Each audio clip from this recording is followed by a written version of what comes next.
हम ममता झा समस्त मिथिलावासी के गोर लागी छी। सोहर गाबऽ जा रहल छी। जानकी नवमी के बहुत बहुत शुभकामना। धन्यवाद। आओल शुभ सोहावन मिथिला नगरिया रे। आओल शुभ सोहावन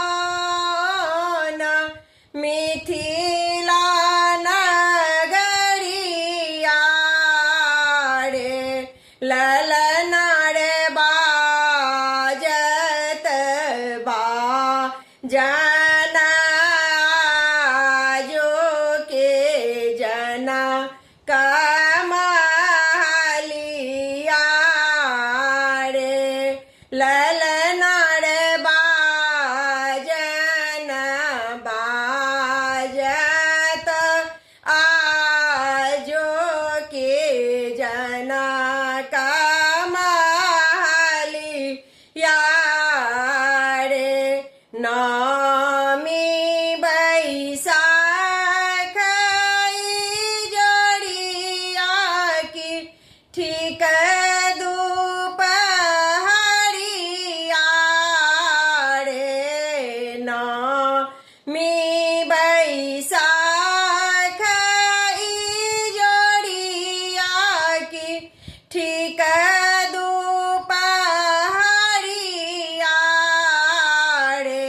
ललना रे प्रगटल सिया सुकुमारी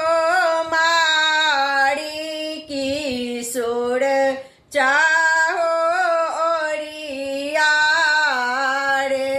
ललना रे प्रगटल सिया सुकुमारी किशोर चाहो ओरिया रे।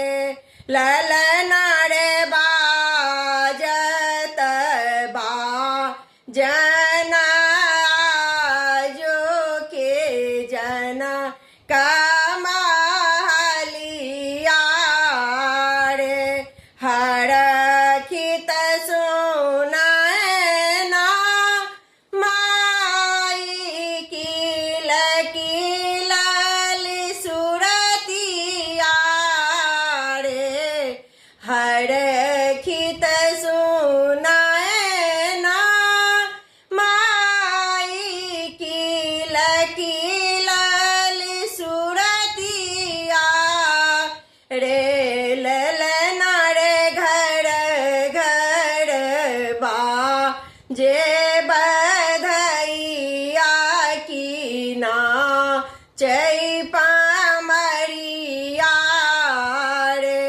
ललना रे घर घर बाजे बधैया की नाचै छै पामरिया रे।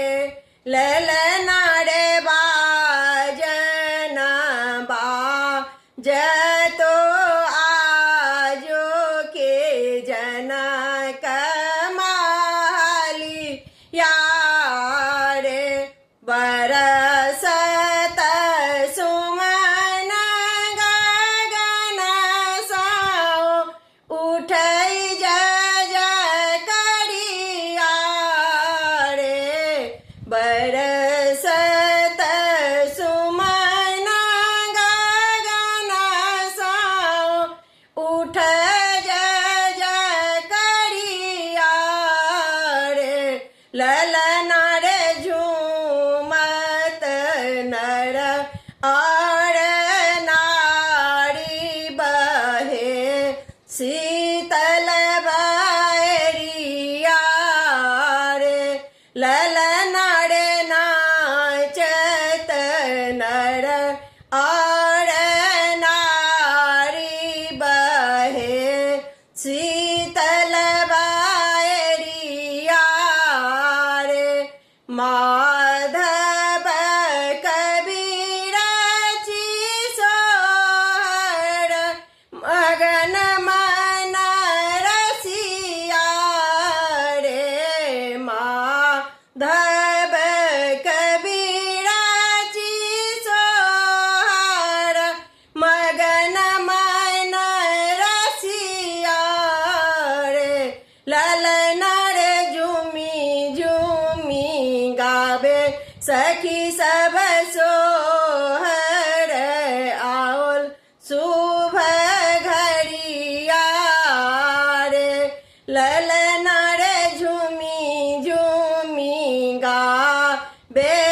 सखी सब